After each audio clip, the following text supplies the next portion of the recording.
যে কৃষক যোগায় ক্ষুধার অন্ন সে কৃষক আজ কেন বিপন্ন এ স্লোগান নিয়ে বরিশালে মানববন্ধন করেছে বাংলাদেশ কৃষক ঐক্য পরিষদ।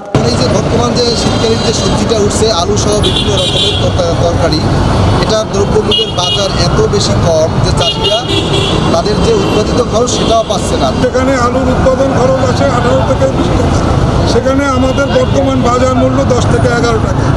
এর উপরে কোল্ড স্টোরেজ মালিক সমিতি সিন্ডিকেট করে 4 টাকা থেকে ভাড়া বাড়িয়ে 8 টাকা করেছে। আজ বেলা 11টায় নগরীর অশ্বিনী কুমার টাউন হল চত্বরে আয়োজিত মানববন্ধনে সভাপতিত্ব করেন সংগঠনের বরিশাল জেলার আহ্বায়ক SM জাকির হোসেন। বক্তৃতা করেন সংগঠনের কেন্দ্রীয় মহাসচিব মোহাম্মদ সুলতান হোসেন, সংগঠনের বরিশাল জেলা শাখার সদস্য সচিব মোহাম্মদ ওমর ফারুক ও কৃষিবিদ ডক্টর চিত্তরঞ্জন সরকার। মানববন্ধনে বক্তারা উৎপাদিত ফসলের ন্যায্য মূল্য নিশ্চিত করা সহ 11 দফা দাবি তুলে ধরেন। Umme Salma, news desk, report 71।